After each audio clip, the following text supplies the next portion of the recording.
Connaissez-vous ce mème? Pour beaucoup, ce mème, c'est juste une image drôle qui a pas mal circulé sur Twitter et Reddit à l'époque. Pour d'autres, c'est une image dérangeante qui n'a rien à faire librement sur Internet. Dans cette vidéo, je vais essayer d'approfondir les origines de cette image, mais surtout de découvrir qui se cache derrière celle-ci. Salut à tous, bienvenue dans ce deuxième épisode de Corpuscule, une série dans laquelle je parle de sujets liés à Internet ou à l'horreur, parfois les deux mélangés. Aujourd'hui, on va parler de l'histoire derrière cette image aux allures glauques et fétichistes, aussi surnommée Limbless Girl.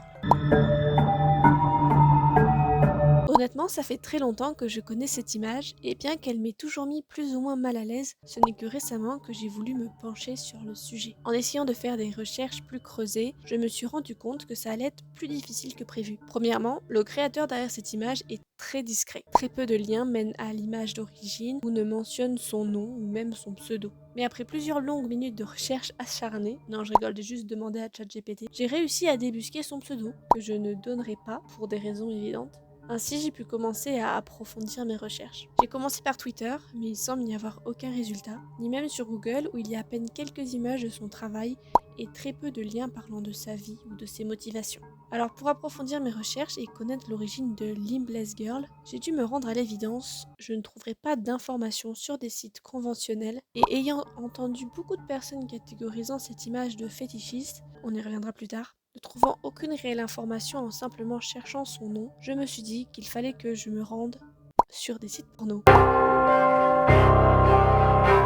Eh bien j'ai eu raison, puisque des dizaines d'illustrations faites par le créateur de Limbless Girl se sont montrées à moi. Autant vous dire que ce n'était pas spécialement agréable à regarder, beaucoup d'images très explicites, gore et extrêmement dérangeantes dont je ne vous conseille pas d'aller voir. Cependant, sur beaucoup d'illustrations faites par cet artiste, on y retrouve trois éléments principaux que l'on retrouve aussi sur l'image de Limbless Girl et qui confirment le fait que cette image est une image à caractère fétichiste.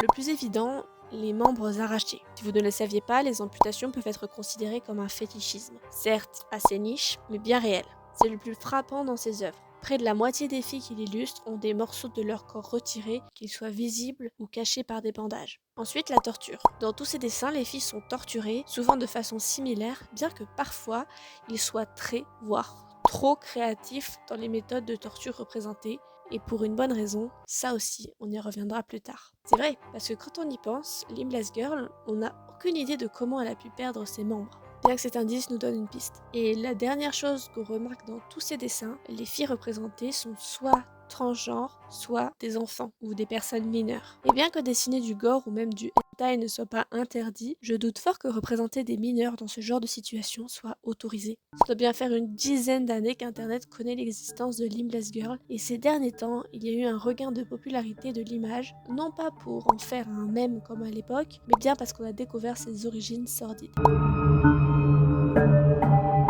Parlons maintenant de l'histoire de Limbless Girl. Limbless Girl apparaît pour la première fois en 2009 sur le site d'Anboru, un site qui regroupe des images souvent à caractère sexuel. D'après l'artiste, ce dessin serait pour rendre hommage à une jeune fille renversée par un camion et qui aurait perdu un bras et ses deux jambes à cause de l'accident. L'auteur continue en disant qu'il se voyait mal lui offrir des fleurs, comme il ne la connaissait pas, alors il a dessiné Limbless Girl pour lui rendre hommage.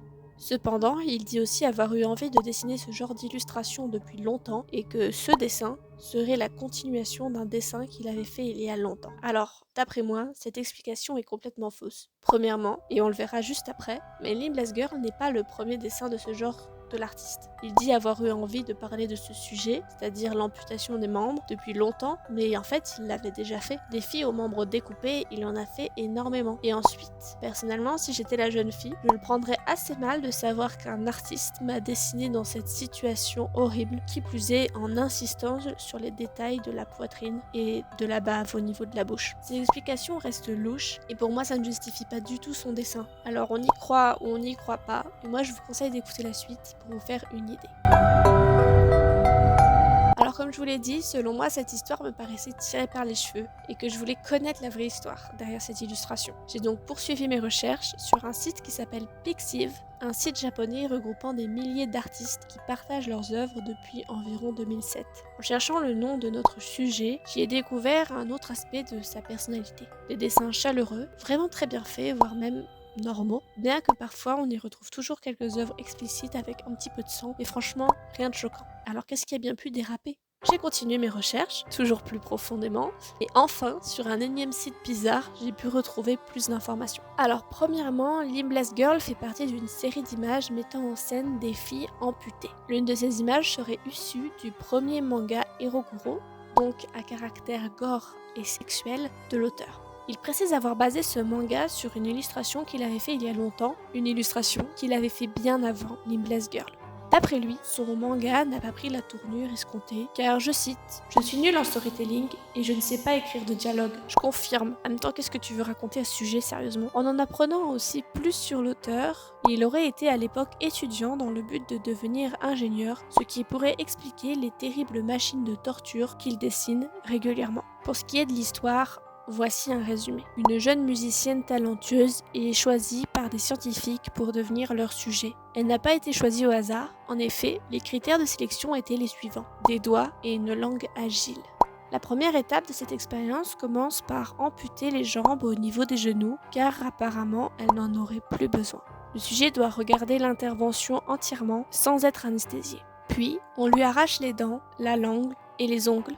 Ensuite, ses bras sont immobilisés afin que le sujet soit considéré comme un animal incapable de faire quoi que ce soit. Puis ses yeux sont rendus aveugles pour qu'elle soit finalement vendue au marché. Alors évidemment, j'ai obstrué des détails dans ce résumé, mais sachez que les méthodes de torture étaient bien trop précises et détaillées pour qu'il n'y ait jamais pensé avant. Cette histoire et les illustrations qui en découlent me font juste penser à un moyen d'opprimer les femmes, les rendre fragiles et malléables à des fins sexuelles. C'est clairement du contenu fétichiste assez écœurant. En ayant fait ces découvertes, cela m'a donc confirmé que Limbless Girl est ni un hommage à une victime d'un accident de la route, ni un simple dessin aux allures étranges. Il s'agit bel et bien d'un contenu fétichiste et malsain. Je vous ai dit qu'on parlerait un peu plus de l'auteur, et donc nous y voilà. Maintenant qu'on sait d'où vient l'image que l'on cherchait, j'ai pu trouver d'autres détails qui méritent qu'on s'y penche. Je vous ai dit que la plupart de ces dessins représentaient des jeunes filles mineures, et bien sachez que c'est pas une coïncidence. Je dois vous montrer cette image pour que vous compreniez. Vous pouvez y voir deux jeunes filles qui semblent tout à fait normales. Maintenant, je dois vous montrer cette image. Il s'agit d'un dessin que l'auteur a réalisé. Premièrement, la plus grande des deux filles se retrouve miraculeusement en sous-vêtements, sans raison particulière. Ensuite, le croquis, dans le fond, représente une fille qui semble être excitée face à la situation. Et dernièrement, j'ai aussi retrouvé cette image sur un site spécialisé en hentai, parmi d'autres dessins de l'auteur représentant des jeunes filles nues et torturées. Ces deux jeunes filles, sur la photo, existent vraiment et n'ont rien à faire sur un site pornographique. En faisant une recherche par image, j'ai été redirigée sur des sites coréens très étranges qui, pour la plupart, parlaient de restaurants. Sur un des sites, un post datant du 27 septembre 2005 demande à connaître de bonnes adresses de kebab en Chine et il ajoute cette photo à son commentaire. Sous le post, on peut lire certaines réponses d'hommes coréens se donnant des adresses des meilleurs kebabs chinois, mais aussi certains autres commentaires qualifiant les petites filles de très mignonnes. Et vous savez quoi ? Je suis persuadée qu'ils ne parlent pas de kebab ou de restaurant. Les critiques des classiques ne sont pas bonnes. J'ai mangé de la sauce tomate. Mais as-tu essayé la sauce blanche avec ? Mon ami a dit que la sauce blanche n'était pas terrible. Même s'il a mangé de la sauce tomate, c'était un désastre. Très embarrassant. J'y suis allée avec deux femmes. Il semblait que tous les hommes du couple se sentaient mal à l'aise. Le rideau intérieur est un espace secret. En fait, j'aime beaucoup les croissants qui y sortent. En lisant ces commentaires, il semblerait qu'il se soit un moyen pour des pédophiles de discuter entre eux. Bien que les commentaires peuvent être mal traduits, il n'y a aucune raison de parler de sauce ou de couple ou d'endroits secrets dans ce genre de lieu. Il est très connu que les pédophiles sur internet utilisent des moyens de communication codés et ceci peut en faire partie. J'ai l'impression qu'ils se donnent des lieux ou des informations pour pouvoir retrouver des enfants en Chine spécialement.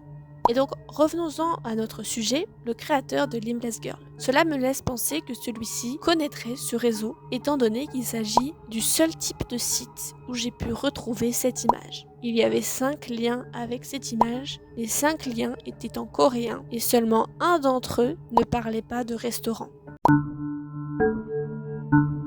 Vous savez quoi ? Depuis le début, je vous ai volontairement obstrué un détail. grâce à son profil Pixiv, je sais qu'il s'agit bel et bien d'un homme qui serait né le 8 janvier. Il s'exprimerait en japonais, mais il ne s'agirait pas de sa langue maternelle. Bonsoir, mon japonais est moyen. J'apprécierais donc que quelqu'un puisse traduire mes réponses. Sur son bureau, on peut y voir des capsules de Prozac, un médicament qui sert d'antidépresseur dans des cas de dépression sévère, ainsi qu'une bouteille d'alcool à moitié vide. Tout ceci nous informant qu'il s'agit d'un homme ayant des gros problèmes mentaux, bien que ses œuvres nous laissaient déjà un petit indice. Alors on y revient, est-ce qu'on doit dissocier l'œuvre de l'artiste dans ce cas-là? Est-ce que ses œuvres sont des fantasmes cachés, des problèmes mentaux? Après toutes ces recherches, et bien que ce créateur semble être discret sur qui il est vraiment, qu'est-ce qu'on en conclut? D'après moi, il semblerait vraiment qu'il s'agit d'un homme avec des gros problèmes mentaux, mais aussi des tendances pédophiles, étant donné ses dessins, mais aussi l'image des deux jeunes filles que je vous ai présentées, qui n'est trouvable que sur des sites X ou des sites parlant de soi-disant restaurants. Le plus troublant, c'est qu'il doit avoir fait des études d'ingénierie. Et dans ses dessins, on y retrouve beaucoup de moyens de torture perfectionnés, mais aussi des méthodes très précises de torture psychologique, physique, décrites dans des planches de manga. Alors aurions-nous affaire à un malade mental, un homme dangereux? Est-ce que depuis ces dernières années, comme on n'en entend plus vraiment parler, est-ce qu'il serait à l'hôpital psychiatrique? Ou aurait-il commis un suicide? J'ai quand même essayé de faire quelques recherches à ce sujet, en cherchant son nom ainsi que des mots-clés tels que meurtre, suicide. Je n'ai rien trouvé. Et comme son nom semble être un pseudo, il est vraiment difficile de savoir qui il est devenu réellement. Merci à tous d'avoir suivi cette vidéo, j'espère que vous aimez le format corpuscule. Si c'est le cas, j'ai encore pas mal de sujets à aborder. Cette vidéo a été longue et difficile à écrire étant donné le peu d'informations disponibles, mais j'espère tout de même qu'elle vous aura plu. D'ailleurs, je mettrai en description la vidéo d'une américaine qui m'a vraiment donné envie de faire celle-ci. Sachez qu'elle est très différente de la mienne étant donné que j'approfondis un peu plus sur la vie du créateur et sur ses autres dessins, et elle parle plus de Limbless Girl en général et de ce que représentent les Roguro. Donc si vous avez envie d'infos complémentaires, n'hésitez pas à aller voir sa vidéo. Sur ce, je vous dis à la prochaine dans une vidéo qui n'aura rien à voir, sûrement à propos du dessin, des jeux vidéo ou de l'horreur. De toute façon, ma chaîne n'a aucun sens. Bisous!